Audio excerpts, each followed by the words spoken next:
Eh bien, bonsoir et bienvenue dans ces nouvelles causeries avec Pascal Cazotte. Bonsoir Pascal. Bonsoir Antoine et bonsoir à tous ceux et à toutes celles qui nous écoutent. Pascal, le mois dernier, euh, nous avions fait une balade alchimique du côté de Cordes-sur-Ciel. Et là, ce mois-ci, tu vas nous faire découvrir les peintures alchimiques du château de Sénevière. Euh, le château de Sénevière est toujours en Lot, c'est ça? Je confirme, le château de Sénévière est effectivement dans le département du Lot. Et c'est vrai que le département du Lot, c'est un département qui est très riche, parce que je crois me souvenir qu'il y a à peu près 425 monuments historiques dans le département du Lot, ce qui est proprement exceptionnel. Et le château de Sénévière, c'est pas un château qui est très très connu. Mais il se trouve par contre près d'un site qui lui est célèbre, puisqu'il se trouve près de Saint-Cyr-la-Popie, près des grottes aussi de Pêche-Merle, donc c'est un coin très très touristique. Mais habituellement, bon, les gens ils pensent à aller visiter Saint-Cyr-la-Popie, Pêche-Merle, etc. Et ils oublient un peu parfois de se rendre à Saint-Neuvière, ce qui est dommage parce que c'est un château qui est magnifique. Voilà. Donc ce château de Sénevière, il est admirable à plusieurs points de vue parce que c'est un château esthétiquement parlant qui est magnifique. Il date du XIIIe pour les bases et il a été modifié au XVIe siècle. Donc c'est surtout un château Renaissance maintenant. Et il a une vue qui domine la vallée du Lot, qui est tout à fait exceptionnelle depuis une terrasse. Donc déjà le lieu par lui-même est enchanteur. Mais pourquoi on va visiter ce château? C'est surtout pour une pièce en particulier, un cabinet d'alchimie. Et ce cabinet d'alchimie, c'est pas vraiment une grande pièce puisqu'il ne fait que 12 mètres carrés, hein, c'est tout petit. Il fait 4 mètres de long sur 3 mètres de large et il y a une hauteur sous plafond de 3 mètres au plus haut niveau puisque c'est un plafond, euh, on appelle ça une voûte en demi-berceau. Voilà. Et donc avant, on va parler bien sûr un peu de l'histoire de ce château. C'est un château qui a commencé vraiment à voir le jour au XIIIe siècle avec les Lapopie, hein. Et ensuite, il a appartenu à la famille de Gourdon.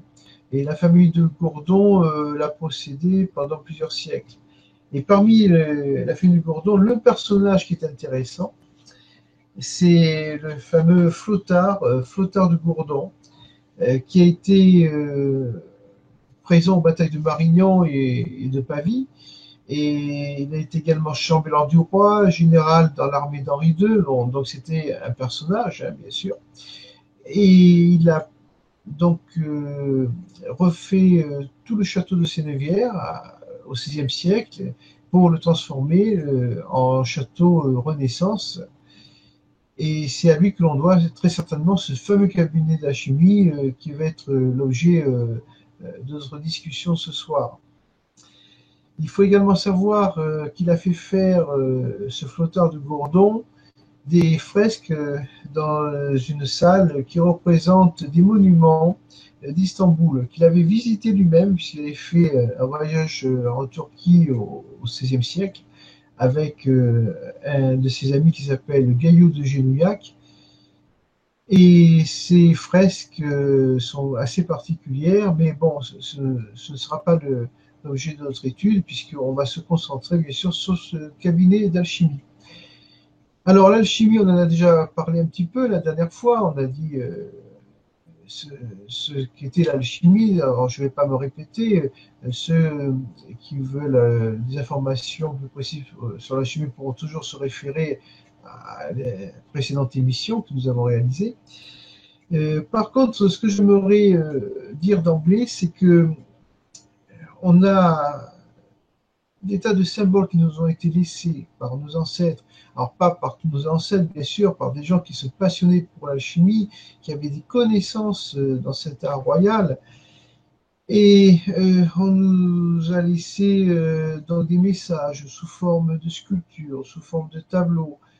Et il n'est pas rare notamment de trouver des représentations de griffons. Alors le griffon, c'est un animal fabuleux, moitié aigle, moitié lion, mais qui est le symbole même de l'alchimie, puisque dans le griffon, on retrouve les symboles alchimiques du soufre et du mercure. Le soufre qui est le principe masculin, qui est le fixe, qui est le soufre donc philosophique et qui est représenté par la partie qui concerne le lion. Et le mercure qui lui est volatile, bien sûr, se réfère à l'aigle. Donc on a les deux que l'on retrouve, les deux vraiment principes de l'alchimie que sont le soufre et le mercure que l'on retrouve dans le griffon. Et la dernière fois, je me souviens qu'on avait aussi évoqué une tradition qui concerne la galette des rois. Alors la galette des rois, ça nous ramène encore une fois à l'alchimie, puisque on va d'abord découvrir une fève dans cette galette des rois. Or cette fève, il faut savoir qu'au départ, lorsqu'on a créé la galette des rois, c'était un petit personnage qui représentait en fait l'enfant Jésus. Après, bon, les fèves ont changé, on a fait d'autres sujets, mais au départ, c'était l'enfant Jésus qui était représenté. Or, l'enfant Jésus, c'est le symbole aussi de la pierre philosophale. La pâte elle-même, on fait une sorte de quadrillage sur la pâte, bien sûr, de la galette des rois, mais au départ, on faisait une étoile. Donc, cette étoile, c'était en fait l'étoile de cristallisation. Et cette étoile de cristallisation apparaissait sur la préparation de l'alchimiste pour lui montrer que la pierre philosophale avait été mise au point. Donc, on a tout un tas de symboles relatifs à l'alchimie, et puis surtout, on a cette couronne qui va avec la galette du roi, c'est-à-dire que celui qui trouve la fève, il est couronné, de même que l'alchimiste, lorsqu'il parvenait à mettre au point sa pierre philosophale, on disait de lui qu'il était le petit roi de l'œuvre. Voilà. Donc, on a ces traditions qui sont très, très importantes. Heureusement, elles ne se sont pas perdues. On les a toujours. Elles sont aux yeux de tous. Et il est essentiel d'ailleurs de les conserver. Mais il est bon, bien sûr, de savoir ce qu'elles veulent dire. Et c'est pour cela que je tenais à faire donc un petit aparté sur cette galette des rois dont beaucoup ont perdu le sens. Voilà, alors maintenant on va revenir à notre château de Sénevière. Alors ce château, il appartient maintenant à la famille de Braquillange. Et la famille de Braquillange, déjà, son blason, il est assez intéressant. Alors la famille de Braquillange ne possède ce château que depuis, on va dire, un temps relativement récent, puisqu'on a vu qu'avant ça appartenait à la famille du Gourdon, puis il y a eu d'autres propriétaires entre les deux. Mais donc ces familles de Braquillange, lorsque j'ai vu leur blason, j'ai de suite été interpellé par la présence de 3 taux. Alors le tau, c'est la 19e lettre de l'alphabet grec, et le tau, ça symbolise l'élection divine. Et dans l'art héraldique, le tau, on l'appelle aussi la croix ou la béquille de saint Antoine, ce qui est très intéressant. Oui, c'est ça, parce que c'est une croix qui est coupée, c'est ça? Ben, c'est-à-dire, voilà, c'est-à-dire que c'est la partie supérieure qui manque, hein, tout simplement. Alors, ça ressemble, on va dire, à une sorte de T, le tau, bien sûr. Hein. Et donc, cette béquille de saint Antoine, c'est très intéressant parce qu'elle va nous ramener aussi au dieu grec boiteux Héphaïstos. Puisque s'il est boiteux, il a besoin d'une béquille. Voilà, donc on a ce blason qui est assez exceptionnel. Et c'était amusant de voir déjà ce symbolisme d'entrée de jeu. Quand on entre dans le château, on a ce blason qui est affiché pratiquement au début de la visite. Alors juste, excuse-moi Pascal, juste quand même pour aller plus loin, par rapport au dieu grec Héphaïstos, en quoi est-ce que c'est important que le tau nous ramène à ce dieu? Bien parce que le dieu grec Héphaïstos, en fait, c'est vraiment le symbole de l'alchimiste.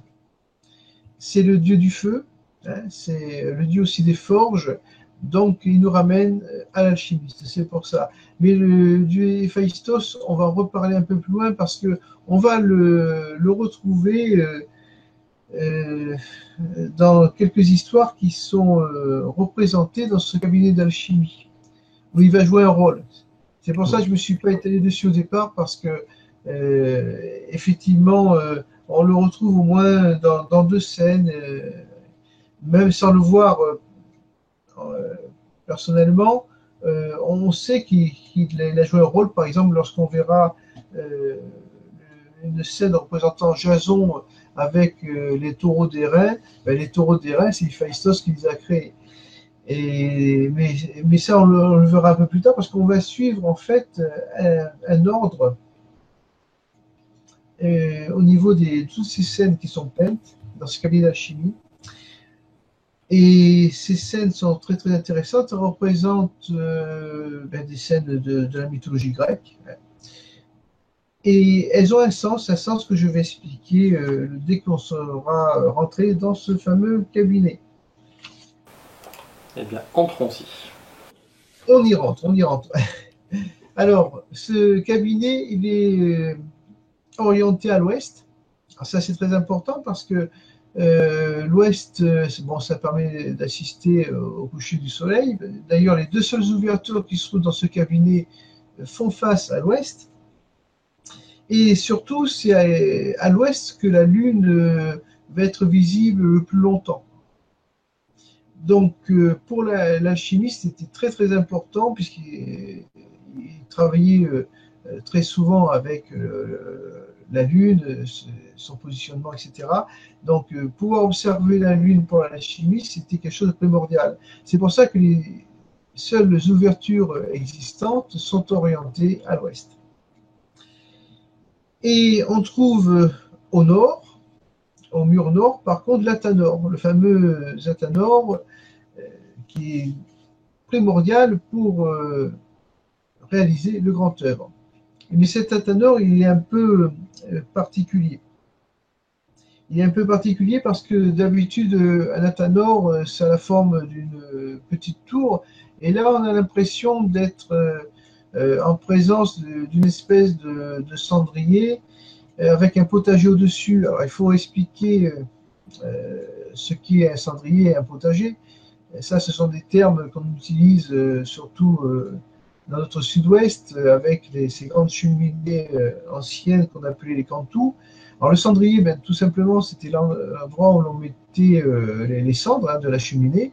Et le potager, en fait, ça désigne une sorte de tablette en pierre avec placée au-dessus du cendrier, ou au-dessus d'un endroit où on mettait des braises chaudes, et ça servait à conserver les plats au chaud, tout simplement.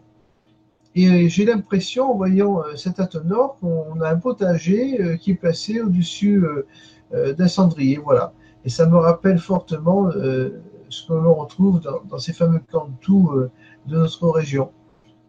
Mais il n'en demeure pas moins que c'est un véritable Athanor, ça c'est sûr. Et j'ai appris également qu'il y avait derrière le mur de l'Athanor un ancien conduit de cheminée. Donc il devait y avoir un autre système de chauffage qui était associé euh, à une espèce de cendrier qui permettait de maintenir une certaine chaleur. Et c'est là que la pierre philosophale a dû être mise au point. Et je pense que l'alchimiste qui a œuvré dans ce cabinet a effectivement mis au point la pierre philosophale, et j'expliquerai pourquoi tout à l'heure. Là, c'est quand même, comment dire, on arrive quand même à un niveau d'alchimie qui est le nec plus ultra, c'est-à-dire que là, tu vas réussir à nous montrer que tu as en tout cas des éléments prouvant qu'il y aurait une pierre philosophale qui aurait été fabriquée ici. Alors, ce n'est pas une preuve absolue, mais le peintre du cabinet d'alchimie, parce que donc ce cabinet il est entièrement couvert de peinture, le peintre nous a laissé un indice que l'on va voir avec l'étude de la première scène. Hein. Et donc, je vais y venir. Alors, ce que j'aurais aimé, par contre, aussi signaler, c'est que là, je vais revenir un peu à l'alchimie proprement dite, c'est-à-dire qu'on peut, on peut créer la pierre philosophale donc en travaillant sur cette matière prima, sur cette matière première, mais ça, j'en avais aussi touché deux mots la dernière fois. On peut également agir sur son propre corps, et c'est ce que faisaient les cathares. J'avais parlé d'alchimie spéculative. Or, j'aimerais lire ici un tout petit texte, il ne sera pas très long, de René Allo. René Allo, qui était un grand érudit. Et voilà ce que nous disait René Allo. L'Adam minéral est considéré par les maîtres de l'alchimie comme le reflet de l'univers et de l'homme dans le miroir de la nature. En connaissant les conditions de transformation du microcosme métallique, l'homme peut découvrir et comprendre analogiquement les lois de ses propres métamorphoses. En purifiant et en perfectionnant le sujet des sages, en captant et en absorbant enfin l'énergie venue des autres mondes condensée par ce mystérieux aimant, l'être humain dispose d'un moyen de faire descendre la lumière dans les profondeurs de son corps et de sa conscience.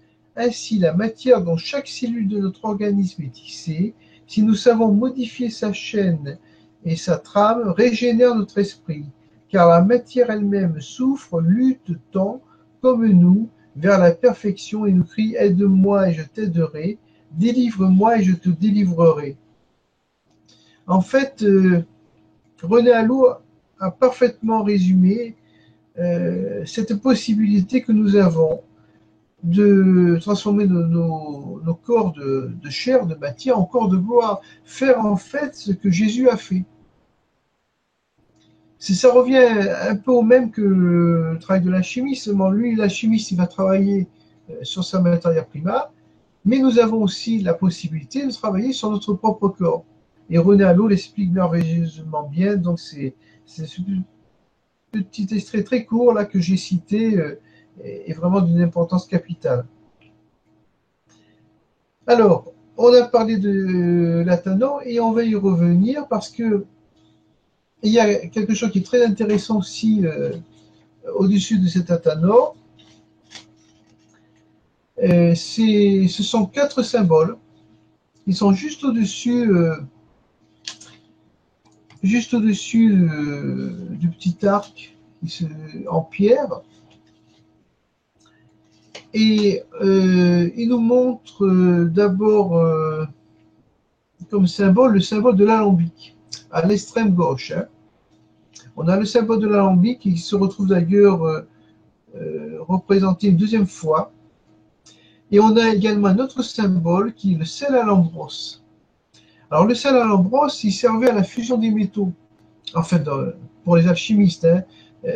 On ne sait pas trop ce que c'était, bien sûr, que le sel à l'ambrose, mais c'était quelque chose qui était utilisé par les alchimistes. On sait par contre qu'à l'ambrose, c'est un mot qui est d'origine chaldéenne et qui sert à désigner la clé de l'arbre. Alors là, c'est pareil, il y a un symbole dans ces termes qui veut dire énormément de choses. Et au-dessus donc de ces 4 symboles, en fait, il n'y a que 2 symboles qui sont reproduits chacun 2 fois et qui s'alternent mutuellement. Et au-dessus, on a encore 3 figures qui sont peintes, mais les figures sont vraiment pratiquement effacées. On reconnaît quand même au centre un énéagone. Et l'énéagone, c'est un polygone à 9 côtés et qui représente, on va dire, oui, il représente la pierre philosophale parce que l'énéagone, c'est vraiment avec le chiffre 9, nous avons le symbole de la perfection. Donc l'énéagone, c'est le symbole de la pierre philosophale et également le symbole de l'initié. Voilà, donc pour pour cet Athanor qui nous a déjà livré quelques indices très très intéressants. Et maintenant, ben, nous allons observer donc ces scènes qui se trouvent peintes dans ce cabinet d'alchimie. Alors malheureusement, elles ne sont pas toutes très très nettes ces scènes parce que ce cabinet d'alchimie, il a servi de salle de bain pendant des décennies. Et comme il n'y avait pas de chauffage non plus, alors autant dire que les vapeurs de l'eau, etc., ça n'a pas fait du bien à ce pauvre cabinet qui a souffert de l'emploi de cette salle de bain.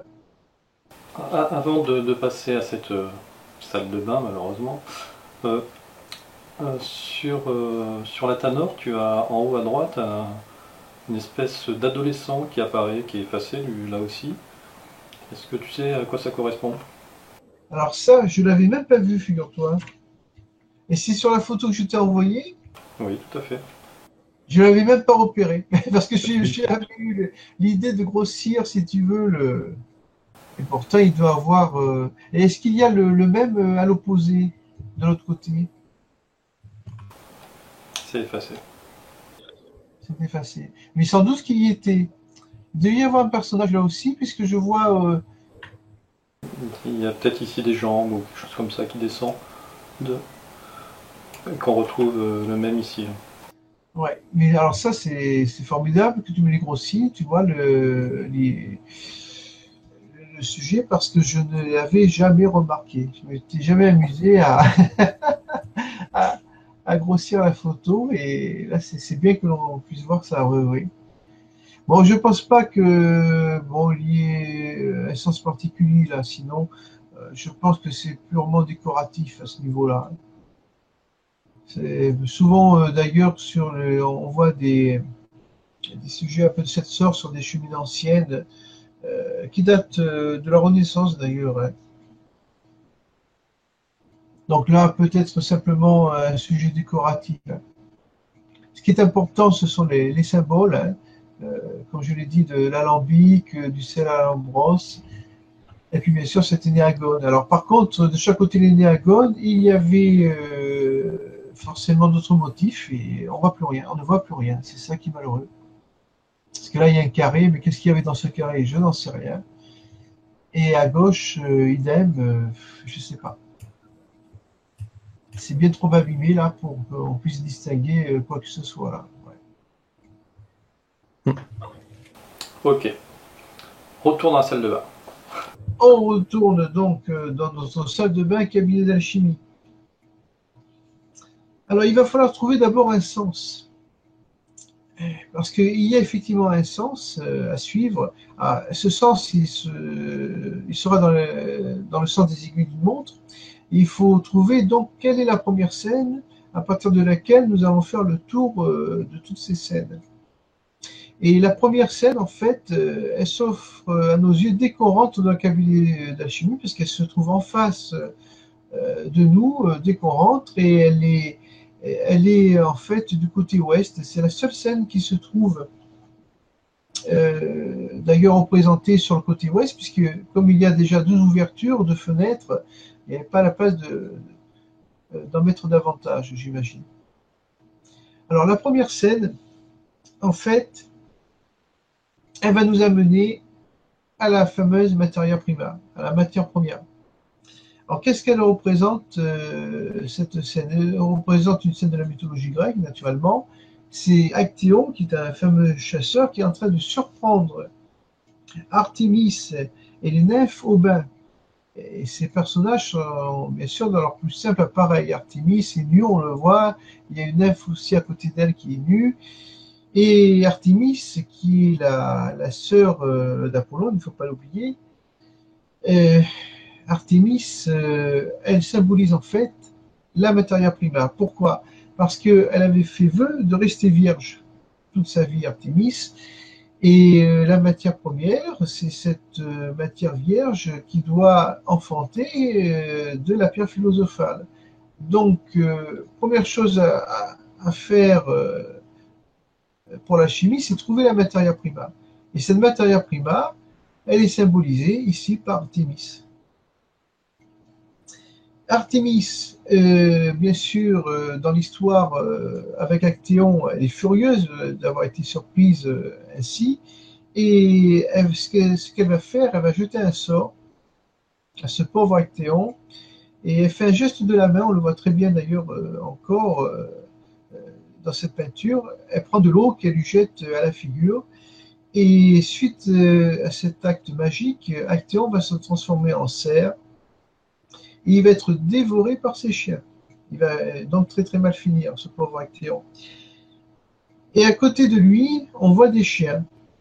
Or, ces chiens, ce sont des lévriers.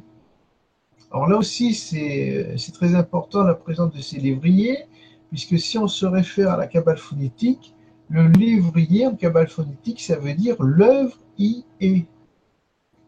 Et voilà, et j'en arrive donc à cet indice qui prouve que l'alchimiste qui a œuvré à Sénevière a effectivement mis au point la pierre philosophale, puisque par le lévrier, il indique que l'œuvre y est. Voilà. D'accord. Voilà. C'est donc un élément primordial.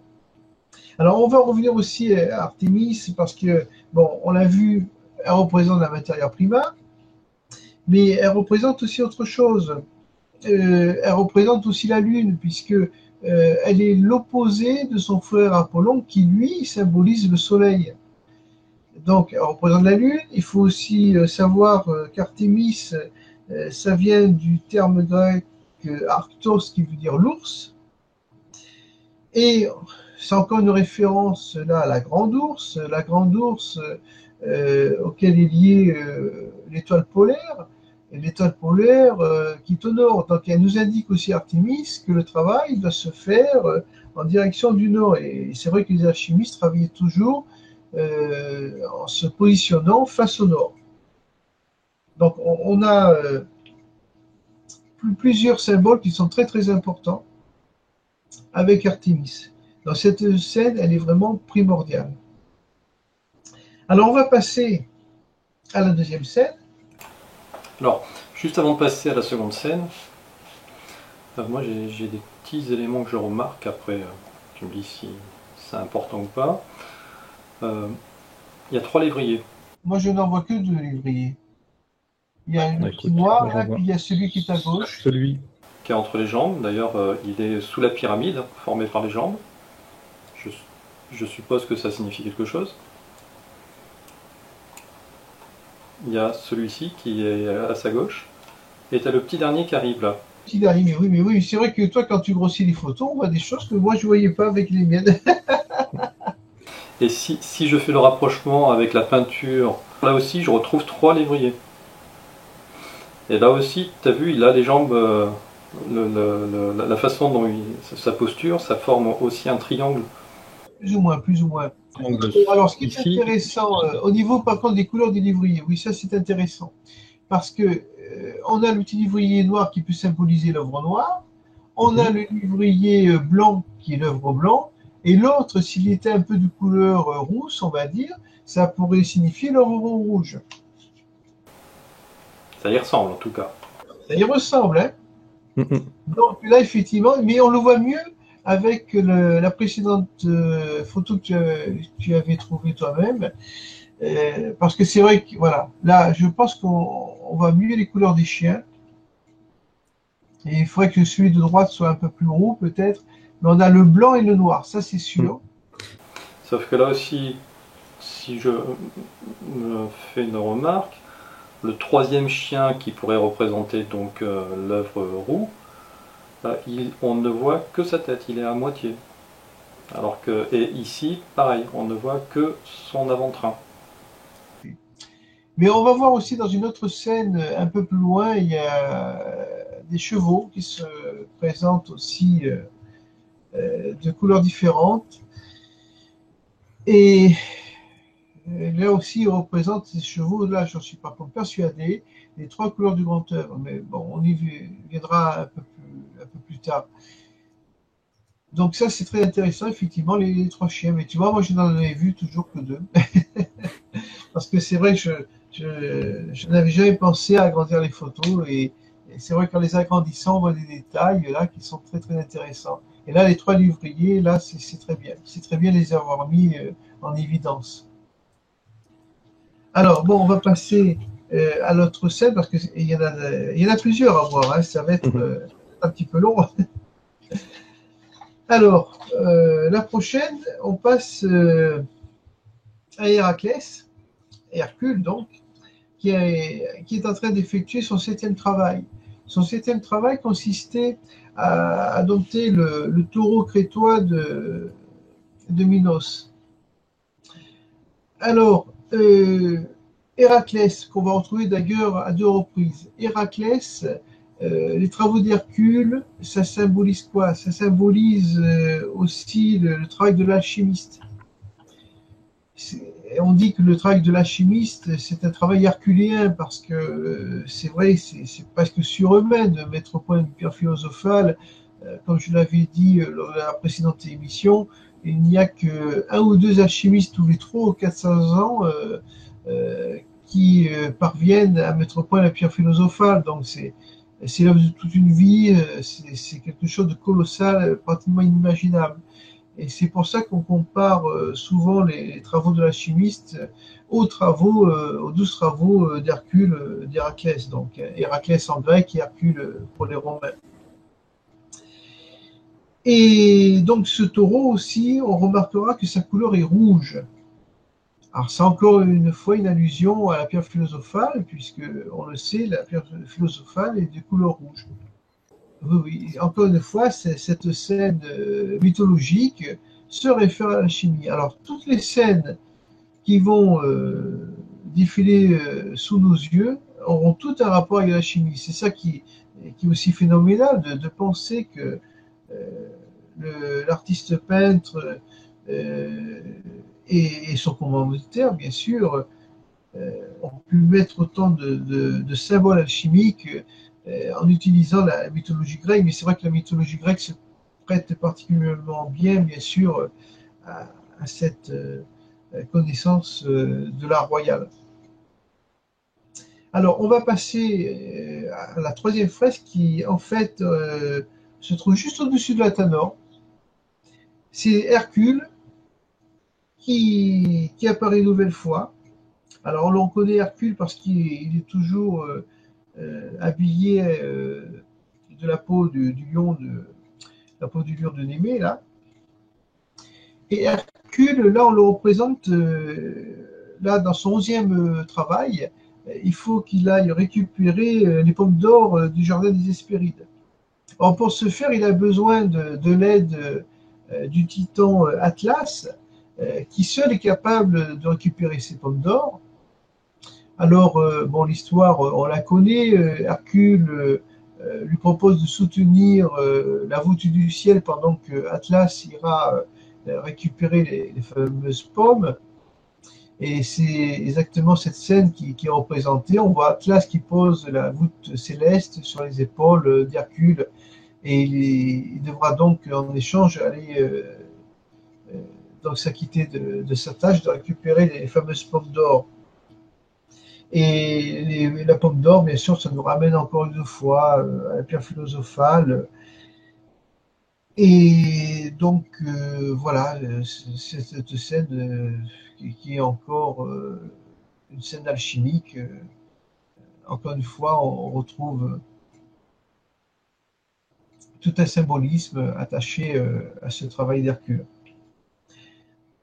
Et on va passer à une autre scène qui, elle, est un peu plus difficile à interpréter. Voilà, ce sont 3 personnages. Elle a été un petit peu abîmée, hein, cette scène, on le voit bien. On voit que ces personnages dirigent leurs bras vers le ciel. Mais qu'est-ce qu'ils font? Est-ce qu'ils ont quelque chose dans les mains? Les mains ont disparu, elles ont été effacées par les affres du temps. Donc c'est difficile là d'interpréter le rôle de ces personnages. Par contre, on voit nettement une espèce de tombeau derrière ces personnages.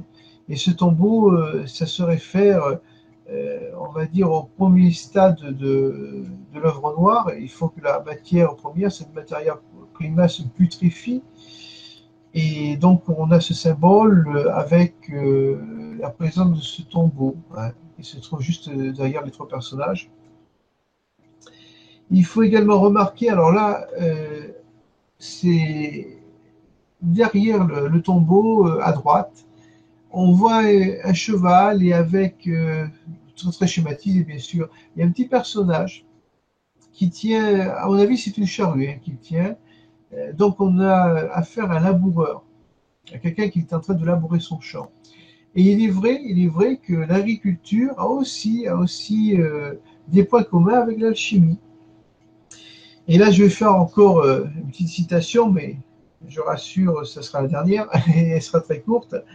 J'ai trouvé quelques lignes très très intéressantes dans un ouvrage qui s'appelle Récréation hermétique. Et voilà ce qu'on nous dit. Ce travail alchimique ressemble à celui des jardiniers qui arrosent leur jardin. Qu'arrive-t-il en cette circonstance? La terre végétale qui, comme je vous l'ai fait observer dans le commencement, n'est formée que de débris des corps, s'altère et se décompose par sécheresse et humidité successives, et fournit un sel et un esprit dont la plante se nourrit par le moyen de l'eau qu'elle absorbe et qui en est le conducteur. Donc, là aussi, le travail de l'agriculteur peut être mis en parallèle avec le travail de l'alchimiste. Il existait d'ailleurs un traité d'alchimie paru en 1617 à Francfort, qui se rapportait aux grands et aux petits paysans. Donc là, c'est pareil, on a une allusion à ce travail agricole qui est lié avec l'art royal, avec notre alchimie. Voilà donc tout ce que je peux dire là sur cette scène. On va passer après à la suivante. Alors on est toujours bien sûr dans le sens des aiguilles d'une montre. Ah, il y a quand même une remarque que je dois faire. Au fur et à mesure qu'on va voir défiler les scènes, on va s'apercevoir que tous les personnages, qui sont censés être des Grecs, hein, tous les personnages ont la peau noire, systématiquement. Alors pourquoi? Est-ce que c'est une allusion à la materia prima? Sans doute, puisqu'on sait que la materia prima était de couleur noire. Et ça rejoint d'ailleurs un peu ce que j'ai dit au début, c'est-à-dire que on peut agir sur nos corps comme l'alchimiste agit sur la materia prima. Et nos corps seraient eux-mêmes une sorte de materia prima sur laquelle nous pouvons agir. Et c'est peut-être ce qu'on a voulu nous montrer en peignant tous ces corps de la couleur noire que l'on va retrouver systématiquement chez tous les personnages. Alors, la scène suivante, c'est une scène qui est très très connue de la mythologie grecque aussi, c'est Orphée aux enfers.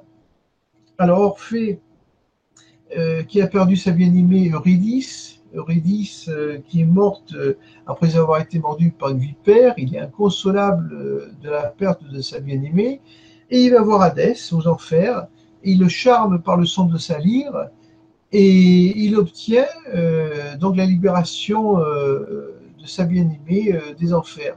Mais à une condition. Il ne faut surtout pas qu'il se retourne. Elle doit marcher derrière lui. Il ne faut surtout pas qu'il se retourne jusqu'à ce qu'il soit sorti des enfers.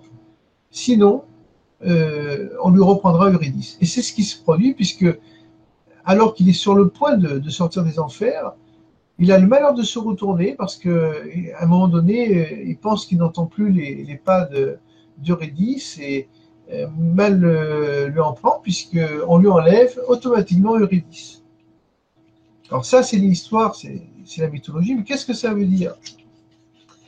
Alors, Eurydice, en fait, elle symbolise la lumière qui est cachée dans les ténèbres de la materia prima, puisqu'on doit, l'alchimiste doit justement découvrir cette lumière, utiliser cette lumière qui est dissimulée dans la matière première.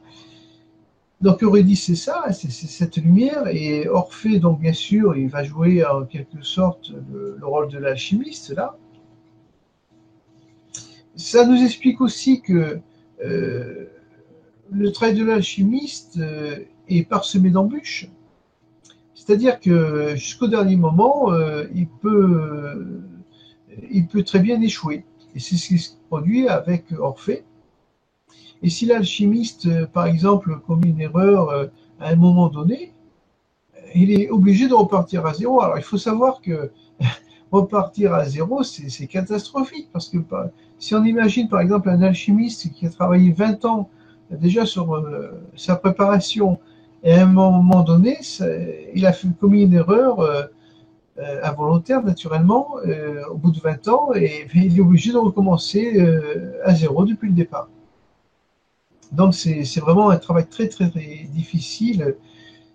Et donc, c'est ce que nous dire également cette scène. Jusqu'à la dernière minute, tout peut basculer, comme c'est arrivé pour Orphée, qui a perdu Eurydice, vraiment à la dernière extrémité. Alors la suivante, c'est pareil, le dessin il est très très abîmé. Alors là, ce n'est pas moi qui le dis, ce sont d'autres que moi qui ont pensé qu'il s'agissait d'Ariane et de Dionysos. Alors, bon, on va les croire, hein, mais je n'ai aucun élément là qui me permet d'affirmer qu'il s'agisse réellement d'Ariane et de Dionysos. Alors, si ce sont bien ces personnages-là, alors Ariane, Alors là, bon là, on voit un d'accord, cerf. Là, quand on zoome, oui, il doit y avoir une scène de chasse à il l'arrière. y a une scène de chasse, effectivement. Tu vois le cerf avec ses Ouais. bois là. Et on voit un cerf et on voit un cavalier qui suit, puis des chiens, je crois, au milieu. Ah, mais tiens, je Là, les là, avais même pas vus, ça. et on retrouve tes trois lévriers là. Un blanc, un noir et un de couleur. Et bien, figure-toi que ça, je les avais pas vus. Je les avais pas vus, ces chiens-là. Du tout, du tout, ouais. Mm. Et ouais, parce que je me suis jamais amusé à agrandir ces photos. Jamais, jamais. Ouais, là, t'as ici un Et on chasseur. dirait qu'il y a un petit lapin en bas, non? Je sais pas. Ici, oui, oui, tout à fait. Ouais. On dirait qu'il y a un petit lapin, ouais. Et après, à gauche, qu'est-ce que c'est? Ça, j'en sais rien.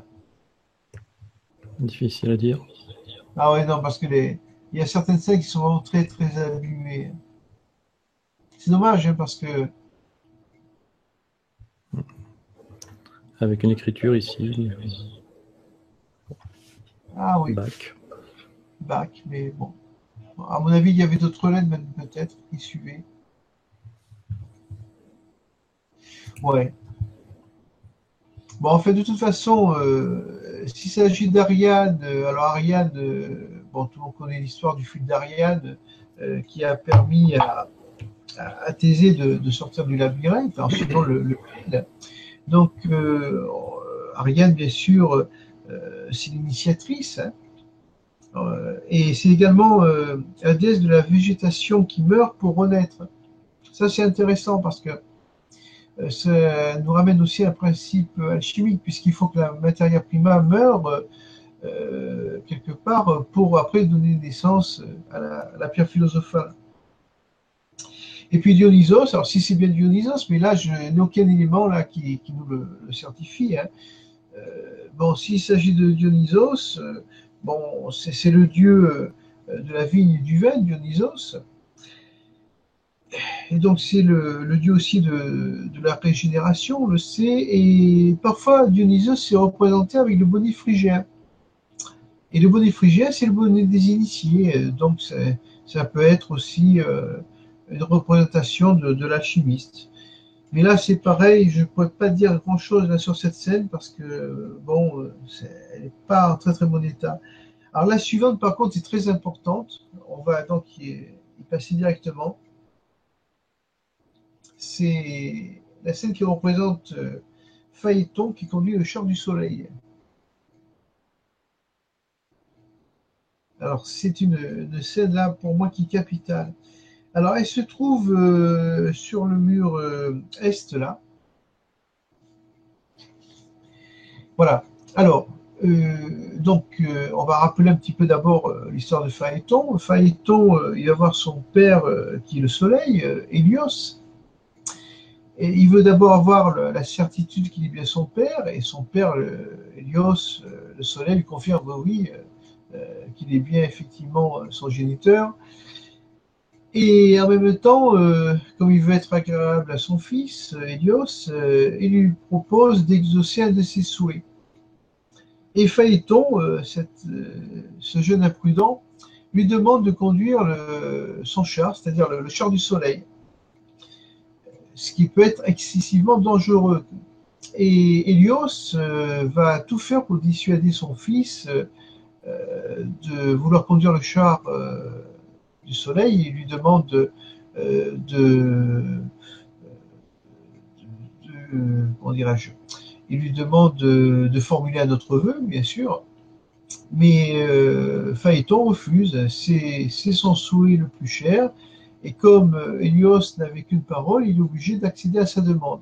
Donc il lui laisse la conduite de son char, qui est tiré par des chevaux célestes, et très vite, bien sûr, ce qui devait arriver arriva, il perd complètement la maîtrise du char, le char va s'approcher bien trop près de la terre, il va embraser les montagnes, il va sécher les fleuves, et ce voyant, Zeus va intervenir. Il va intervenir en foudroyant donc l'attelage et bien sûr Phaéton. Il va lancer sa foudre et le char va tomber ainsi que les chevaux. Alors ça, c'est l'histoire donc de Phaéton. Mais ce qui est très intéressant dans cette scène, c'est la couleur des chevaux. Et là, la couleur, elle est évidente. On voit le noir, un cheval noir, on voit un cheval blanc et on voit un cheval rouge. Donc là, on a les trois couleurs du grand œuvre et dans l'ordre qui plus est, puisqu'on a l'œuvre noire, on a l'œuvre blanc, on a l'œuvre rouge. Alors par contre, ça je l'avais distingué. Il semblerait qu'il y ait un quatrième cheval, mais qui est à peu près caché sous le cheval blanc, en fait. Mais on voit quand même des pattes qui dépassent, donc il y aurait un quatrième cheval. Alors qu'est-ce que ça veut dire ce quatrième cheval? On le voit très clairement. Là, on voit bien que les pattes du cheval blanc sont recourbées Voilà, ici, voilà, tout à fait. alors que le quatrième cheval, les pattes vont jusqu'en bas. Et c'est vrai que quand tu regardes rapidement, tu as l'impression que ces pattes-là appartiennent au cheval blanc, alors Mhm. qu'en réalité, le cheval blanc a les pattes recourbées. Exactement, tout à fait. Oui. Donc là, on a un quatrième cheval. Alors, quelle est la couleur de ce cheval? Ça, on n'arrive pas à le distinguer. Mais ça peut être aussi un indice. Est-ce qu'il y avait une quatrième couleur au niveau du grand œuvre, une quatrième couleur qu'on ne connaîtrait pas et qui serait restée secrète? Alors, si moi je suis, comment dire, objectif, j'aurais tendance à dire que le cheval blanc, il n'est pas très blanc. Par contre, le cheval qui est derrière a l'air beaucoup plus blanc que le Oui, cheval blanc là encore une fois, qui c'est est devant. difficile à déterminer parce que la peinture a été tellement dégradée. C'est ça le problème. Oui, mais justement, quand tu vois que le cheval rouge a quand même bien conservé ses couleurs, que le char rouge a bien conservé ses couleurs, on peut supposer que les couleurs n'ont pas été sur cette fresque. Je sais pas, mais moi je vois bien quand même un cheval blanc, hein. Noir, blanc et rouge. En plus, c'est vraiment dans l'ordre qui plus est. Donc, et le quatrième, par contre, le quatrième cheval, j'ai l'impression qu'on voit qu'une partie de son ventre en plus, hein. Peut-être aussi le dessous de son museau. Donc, c'est pour déterminer la couleur, là, c'est pas évident. Enfin, il y a bien quatre chevaux qui ont été représentés. En tout cas, oui, il y en a bien un qui est caché. Ah oui, ah, c'est sûr. Enfin, pour moi, donc, j'en reste donc à mon interprétation que nous avons là les trois couleurs du grand œuvre et peut-être une quatrième couleur qu'on aurait cherché à cacher, qui serait peut-être euh, restée secrète pour les archivistes, je ne sais pas. Et c'est vrai, c'est une fresque qui est très très intéressante. Et là-haut, les personnages qui sont là-haut, c'est quand il fait la demande à son père? Ah, mais normalement, à gauche, le personnage que l'on voit avec une tunique un peu noire, c'est censé représenter Zeus, hein. D'accord. Et donc avec la tunique blanche à genoux? Et oui, oui, oui, je vois ce que tu veux dire. Ça aurait pu être effectivement Phaéton qui fait sa demande à Hélios. Et pourtant, là, ça a toujours été euh, présenté comme étant Zeus pour tous les experts qui ont vu cette scène. Alors eux, ils n'ont pas vu bien sûr au niveau alchimique, eux, ils n'ont vu que la fresque mythologique. Et pour eux, c'était Zeus qui lançait la foudre à gauche. Voilà. Et pourquoi à genoux sur la deuxième marche? Tu vois, il y a 3 marches. Ouais. Il est à genoux sur la deuxième, pas la première, mais la troisième. Ça, d'abord, il faudrait être sûr de l'interprétation des personnages. C'est ça le souci. Alors, effectivement, si c'est Hélios qui est représenté, alors où se trouverait Zeus? Parce que ça, le char de Phaéton, il a été foudroyé par Zeus, ça c'est une certitude. Ça, c'est l'histoire de cet épisode mythologique. Parce que là, si je pousse un peu le raisonnement, au-dessus de la tête, Là, je vois ce tu vois une sorte d'arc de cercle ici avec des, tu vois, des traits de lumière. rayon, ouais. Ça pourrait symboliser le soleil, ouais, ouais, tout à fait. Ça pourrait représenter le soleil. Et là, c'est Et pareil. lui, il a la même jupette que celui qui tombe. Si tu vois, le fait d'avoir agrandi, bon, moi j'avais repéré le personnage en tunique noire, là, enfin en tunique un peu plus sombre, disons, qui était présenté comme Zeus, et je n'avais pas remarqué le personnage blanc. Je n'avais pas remarqué. C'est en agrandissant, effectivement, qu'on le voit nettement, ce personnage qui est vêtu de blanc et qui est à genoux sur une marche. Ouais. Puis c'est vrai que Zeus, en général, on s'attend à ce qu'il soit représenté avec au moins un éclair dans la main ou pas très loin de lui. À ce moment-là, alors Zeus a peut-être alors disparu carrément de la fresque. Oui, il se Alors, où peut se qu'il trouve qu'il soit, qu'il soit au-dessus et puis qu'il ait complètement disparu, oui, du fait de... Ça, c'est possible. Ça, c'est possible, ouais. Alors, je te dis, d'après les historiens qui ont étudié cette fresque, pour eux, Zeus, il était à gauche et c'était le personnage de gauche qui était censé abattre le chat. Et c'est vrai qu'on a la présence d'un deuxième personnage que je n'avais pas remarqué parce qu'il faut agrandir la photo pour s'en apercevoir.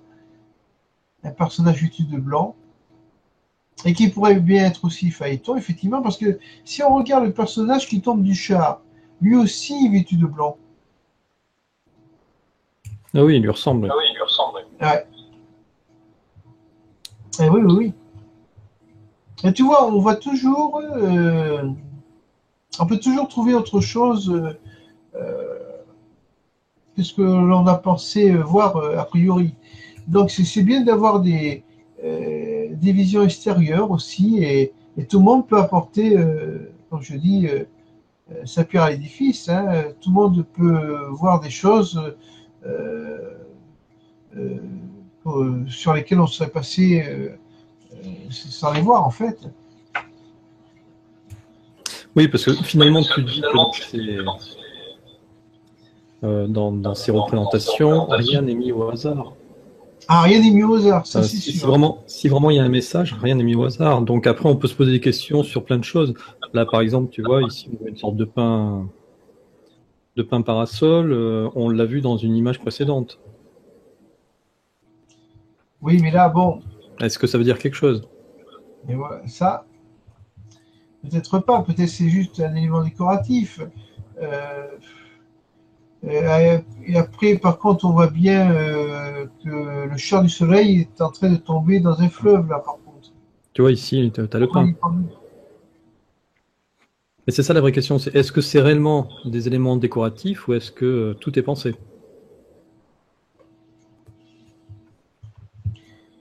Là, comment veux-tu répondre à cette question? Le problème, c'est que il faudrait se mettre à la place de l'artiste peintre et aussi du commanditaire, parce que le peintre, bon, peut-être qu'il n'avait pas la connaissance, le peintre, mais c'est le commanditaire là qui est important, c'est lui qui va donner tel ou tel conseil au peintre pour lui dire il faut peindre de telle manière, il faut peindre tel sujet, il faut, voilà. Donc, c'est toujours très très difficile parce qu'on en est réduit en fait à l'interprétation plusieurs siècles après. Et en plus, on a des images qui ont été passablement abîmées hein, par le temps. C'est toujours très très difficile hein, de se lancer dans une interprétation. Hein.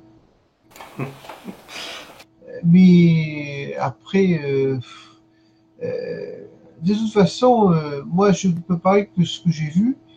Alors après, il se peut effectivement que je passe à côté de certaines choses, ça c'est une évidence. Et on va dire tant mieux parce que ça laisse encore aux chercheurs la possibilité de découvrir encore des choses. Donc il faudrait, pour bien faire aussi, s'imprégner de cette pièce. Moi, je n'ai pu la visiter qu'un temps assez court. Hein. Je suis resté combien de temps dans cette pièce? Peut-être un quart d'heure, pas plus. Je me suis dépêché de prendre des photos pour après travailler sur les photos. Mais je pense que même en dehors des photos, il y a peut-être d'autres choses à voir. Peut-être que j'ai pas photographié la fresque dans son intégralité. Est-ce qu'il n'y avait pas aussi des petites choses qui dépassaient et qui ne sont pas dans le cadre de la photo? Tu vois ce que je veux dire? Donc là, je pense que ça laisse encore du travail pour les chercheurs. Hein. Donc, alors le problème, c'est que moi, quand j'ai visité cette pièce, c'était dans le cadre d'une visite classique avec des touristes. Donc voilà, il fallait suivre le guide et même en restant un petit peu en arrière pour prendre mes photos, j'ai pas eu le temps que j'aurais souhaité. Et si j'avais pu passer une après-midi entière à tout noter, à tout relever, là, j'ai fait d'après les photos que j'ai prises. Hein. Mais déjà, je me suis rendu compte, et c'est ça déjà l'essentiel, c'est que toutes ces scènes mythologiques ont rapport avec l'alchimie. Et ça c'est formidable. Alors, on savait déjà que c'était un cabinet d'alchimie, puisque d'ailleurs, ça a toujours été présenté comme un cabinet d'alchimie, puisqu'il y a la présence de cet athanor. Mais après, au niveau des fresques, là, j'ai vu des choses que personne avant moi n'avait vues, si tu veux. Hein. Et j'ai déjà fait, on va dire, du débroussaillage, on va dire. Voilà. Oui, c'est ça. Il y a quand même un gros travail de débroussaillage, c'est bien. Voilà, j'ai déjà fait du débroussaillage. Mais après, rien n'empêche effectivement de voir beaucoup plus de choses et aux chercheurs d'aller approfondir tout ça. Alors, on passe peut-être à peau suivante. Oui. Et là, on va tomber, attends, on va tomber au mur sud, là. Alors, on est toujours dans le centre des aiguilles d'une montre. Alors, on a commencé par le mur, j'ai dit ouest, donc nord, est. Ça, alors, le mur est, en fait, il y a la porte d'entrée avec donc cette scène de Phaéton et le chant du soleil. Et on passe au mur sud, voilà. Et le mur sud, alors là, on est avec un personnage qui est très intéressant là aussi, puisqu'on se retrouve avec Jason, et qui est à la recherche donc de la fameuse toison d'or. Hein. Alors d'ailleurs, on remarquera, là, on ne peut pas se tromper de personnage parce que c'est marqué son nom, Jason. Hein. Juste au-dessus du fourreau de son épée, du personnage principal, avec le bouclier, il y a marqué Jason. Donc là, on ne va pas se tromper. Et il y a aussi un autre personnage qui est important, dont on a indiqué le nom, c'est Médée. Voilà, Médée qui était la fille du roi de Colchide, hein, du roi Éétès. Et Médée, c'est une magicienne qui va aider donc Jason à vaincre les fameux taureaux d'airain, des taureaux qui sont là aussi peints en rouge. Hein. Et ces taureaux d'airain Donc, ils ont un souffle brûlant et pour se protéger de ce souffle brûlant, Médée avait donné à Jason une sorte d'onguent pour le protéger des brûlures. Et c'est comme ça qu'il est parvenu à remporter cette épreuve. Alors, il faut peut-être dire quelques mots d'abord sur Jason, hein, parce que Jason, c'est le fils de l'ancien roi d'Iolcos, un roi qui a été dépossédé de son trône par son demi-frère qui s'appelait Pélias. Et lorsqu'il arrive à l'âge adulte, Jason, il veut reconquérir donc le trône de son père. Et donc, il part pour réclamer son dû. Et en chemin, il doit traverser un fleuve et il tombe sur une vieille femme qui a l'air bien embarrassée, elle, pour traverser.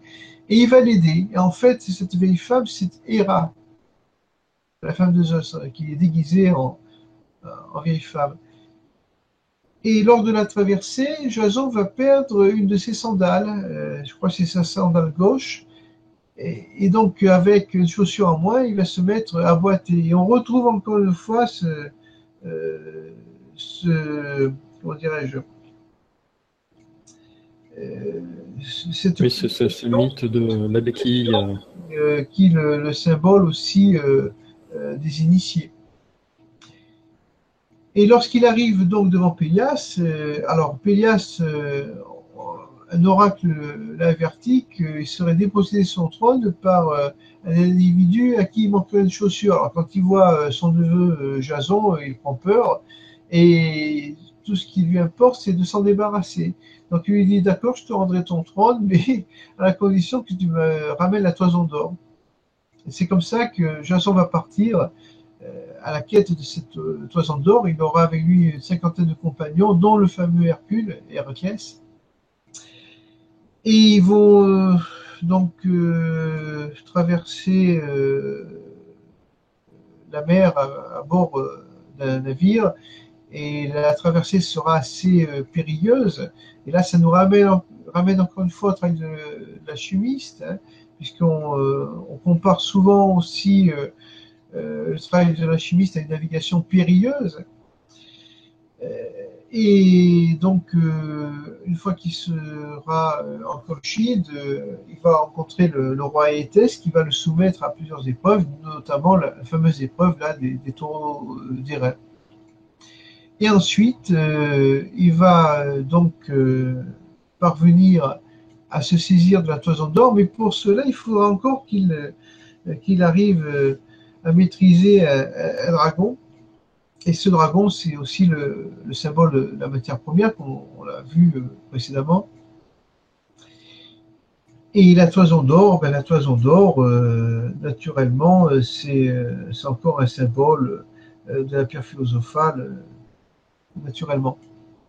Et ces taureaux d'airain, comme je l'avais un petit peu abordé tout à l'heure, ces taureaux d'airain, ils ont été fabriqués par Héphaïstos. On retrouve encore ce fameux Héphaïstos. Et Héphaïstos, c'est le fils d'Héra. Et lorsqu'il est venu au monde, il était tellement laid que Héra l'a précipité en bas de l'Olympe, enfin, elle a jeté du haut de l'Olympe, plus précisément, et lorsqu'il a chuté, il s'est blessé une jambe qui l'a rendu définitivement boiteux. Donc, on retrouve ce dieu Héphaïstos, qui est le dieu du feu, le dieu des forges, et qui est le symbole, naturellement, de l'alchimiste. Alors, on va passer à la scène suivante. Et là, on va rentrer dans la guerre de Troie. Parce que là, on retrouve Achille devant son campement. Et alors, comment est-ce qu'on sait qu'il s'agit d'Achille? Parce qu'il y a les armes d'Achille qui sont au pied du campement et c'est marqué, hein, les armes d'Achille. Donc là, on ne peut pas se tromper. Là, le peintre, il a été gentil, il nous a marqué carrément les armes d'Achille, donc il ne peut pas y avoir d'erreur à ce niveau-là. Or, il faut savoir que les armes d'Achille, elles ont été forgées à nouveau par Héphaïstos. On retrouve encore Héphaïstos, et c'est pour ça d'ailleurs qu'ils ont mis les armes d'Achille en avant. C'est vraiment l'objet principal de cette scène parce que il fallait une nouvelle fois se rappeler Héphaïstos. Bon là, j'ai pas grand-chose de plus à dire sur cette scène, en remarquant encore une fois que les personnages ont la peau noire, hein, bien sûr, comme tous les personnages de toutes les scènes de ce cabinet d'alchimie. Il y Et a le alors, s'il coup. y a quand même une chose que je pourrais rajouter, c'est au niveau du bouclier d'Achille. Parce qu'on disait que le bouclier, sur le bouclier d'Achille avait été représenté le monde. C'était même une représentation parfaite du monde. Donc, ça nous ramène un peu aussi à ces notions de macrocosme et de microcosme qu'on peut retrouver aussi dans l'alchimie. Je pense notamment à la fameuse table d'émeraude d'Hermès Trismégiste. Voilà, donc pour les armes d'Achille, voilà tout ce qu'on peut dire. Hein. Voilà, alors on va passer par contre à une autre scène qui est très très intéressante. Parce que, bon, Achille, bien sûr, c'est la guerre de Troie, et là on nous présente Troie en flammes. La ville de Troie, donc, qui est en train de se consumer. Alors il y a marqué Troie d'ailleurs, hein. C'est marqué, on ne peut pas se tromper. Là c'est pareil, il a été bien gentil, l'artiste peintre, il a écrit Troie, voilà. C'est dans la ville de Troie qui est en flammes. Alors, ce n'est pas quelque chose de négatif, cette ville de Troie en flammes, puisque c'est une sorte d'apothéose quelque part. Donc, on peut considérer qu'elle symbolise cette ville en proie aux flammes, un peu la victoire de l'alchimiste qui a réussi donc à dompter sa matière prima, en sortir bien sûr la pierre philosophale, cette matière prima qui s'est consumée pour donner naissance à la fameuse pierre. Alors, il y a un autre nom, par contre, qui est très intéressant dans cette scène. Donc, il y a le mot 3 qui est indiqué à droite, et en gauche, il y a ce nom Astyanax. Alors, Astyanax, c'est le fils d'Hector et d'Andromaque. Donc, Hector, qui était prince troyen, et avec sa femme Andromaque, ils avaient un bébé qui s'appelait Astyanax. Alors pourquoi avoir marqué Astyanax? Ça, c'est quelque chose qui m'a turlupiné pendant quelques temps. Parce que Astyanax, bon, c'était le nom donc du bébé d'Hector. Ce pauvre enfant, il est mort donc lors de la prise de Troie. Hein, donc ce n'était qu'une innocente victime. On ne voit pas très bien ce qu'il peut représenter.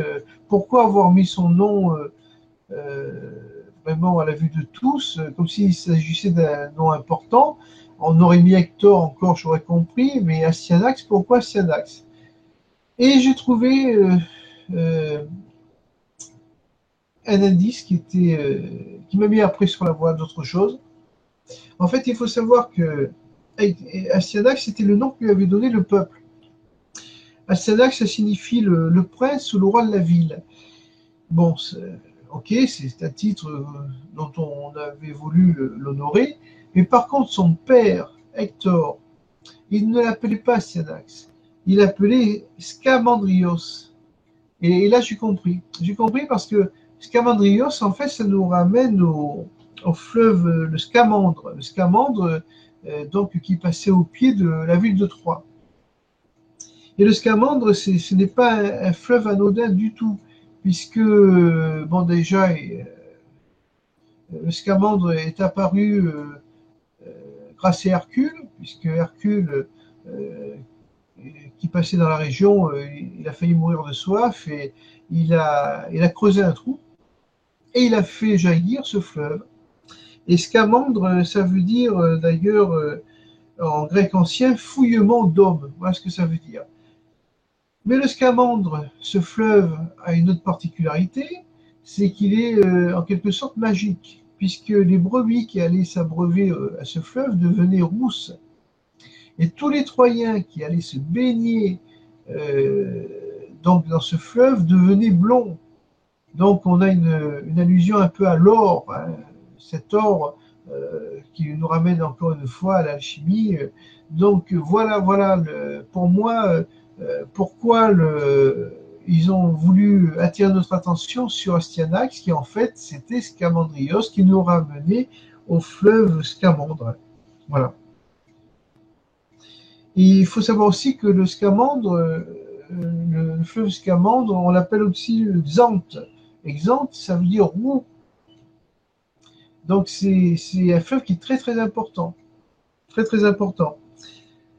Et pour la petite histoire, on précisera aussi que le Scamandre avait voulu tuer Achille. Il était sorti de son lit pour le noyer. Et encore une fois, c'est Héphaïstos qui est arrivé et qui a asséché le fleuve Scamandre à force d'envoyer des flammes pour le dessécher. Voilà.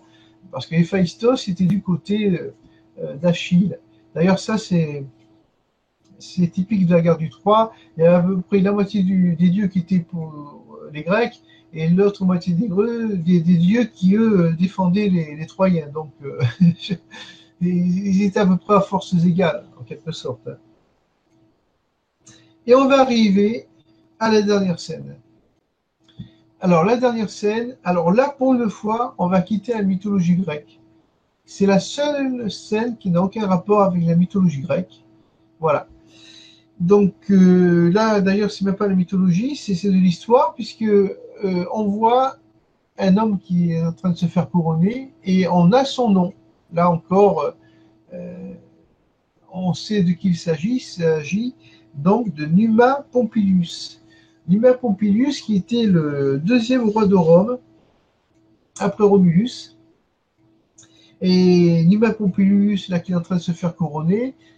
Alors, ça représente aussi l'alchimiste qui est parvenu à accomplir le grand œuvre, puisqu'on dit que l'alchimiste qui a mis au point la pierre philosophale est couronné et se retrouve le petit roi de l'œuvre.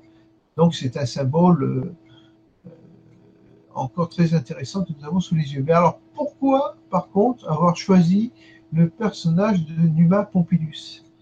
Parce que n'importe quel autre roi aurait pu faire l'affaire. À vrai dire, du moment qu'on voyait le couronnement d'un roi, ça pouvait très bien nous ramener à cet alchimiste qui était couronné de tous ses efforts. Mais en fait, Numa Pompilius, c'est un personnage qui est très très très intéressant et à mon avis, il n'a pas été choisi au hasard. Alors, Numa Pompilius, donc comme je l'ai dit, deuxième roi de Rome. Mais c'est aussi lui qui a donné à Rome des lois, qui lui a donné aussi des cultes pour civiliser cette cité.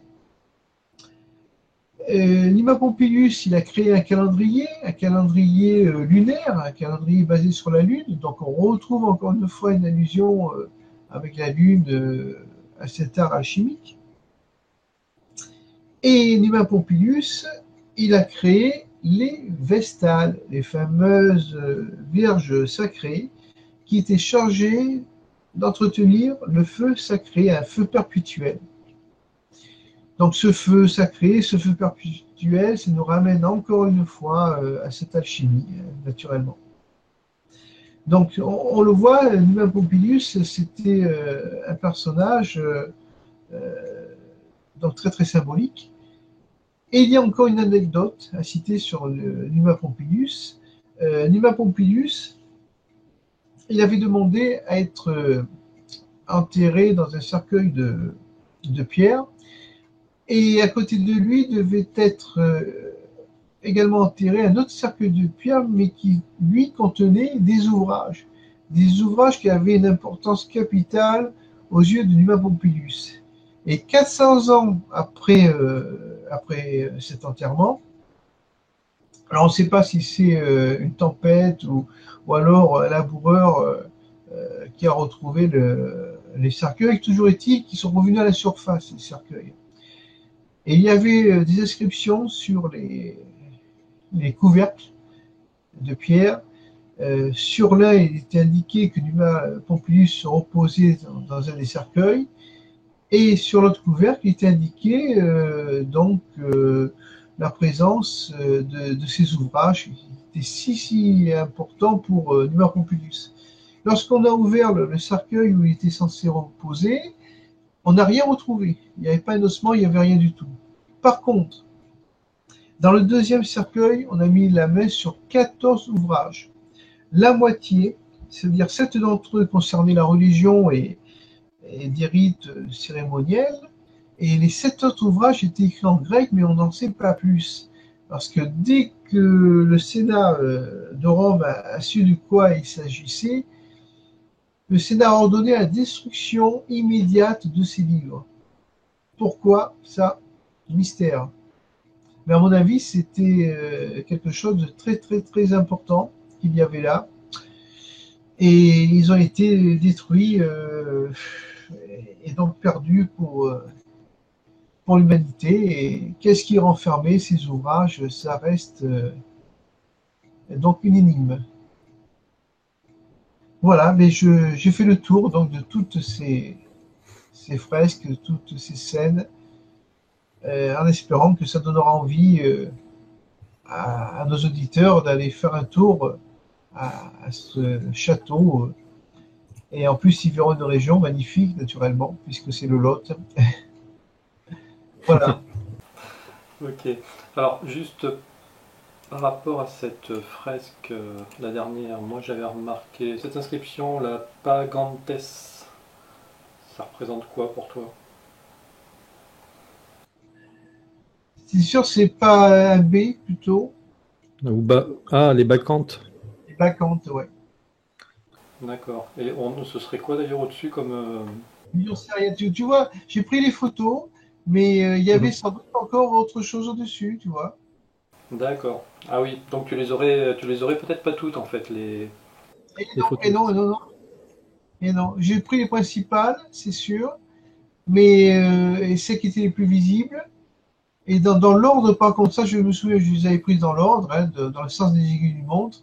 Mais il y a encore des détails, forcément, qui m'ont échappé. C'est pour ça qu'il faudrait, pour bien faire, y passer une après-midi entière. Peut-être faire, en plus des photos, un relevé aussi à la main avec un crayon et noter. Et puis peut-être regarder ça de plus près aussi, même avec une paire de jumelles aussi, pourquoi pas. Je pense qu'il y a encore du travail, hein, pour des chercheurs là. Il y a du travail encore, oui, oui. Mhm. Mais tant mieux, Bon. parce que ça serait un peu dommage qu'il n'y ait plus rien à faire, quoi. Voilà. Bon, en tout cas, comme tu l'as dit tout à l'heure, tu as défriché le terrain. J'espère que ça vous a donné envie justement d'aller faire un tour du côté du château de Sénevière. Et puis peut-être voilà, chercher un peu plus dans les détails, prendre d'autres photos sur les bouts de fresques qui nous manquent, hein, parce que visiblement il y en aura encore un petit peu au-dessus. Et puis écoutez, si vous y allez, si vous découvrez quelque chose, ben, venez le partager avec nous. On sera ravis d'en reparler ensemble. En tout cas Pascal, je te remercie. Merci pour cette nouvelle balade alchimique. Balade Voilà. alchimique. Est-ce que tu as déjà une idée de ton prochain sujet? Oh, je crois allez, on va parler de Napoléon la prochaine fois. Ok. En tout cas, le rendez-vous est donné. On se retrouve le mois prochain pour de nouvelles causeries avec Pascal Cazotte. Au revoir Pascal. Allez, au revoir.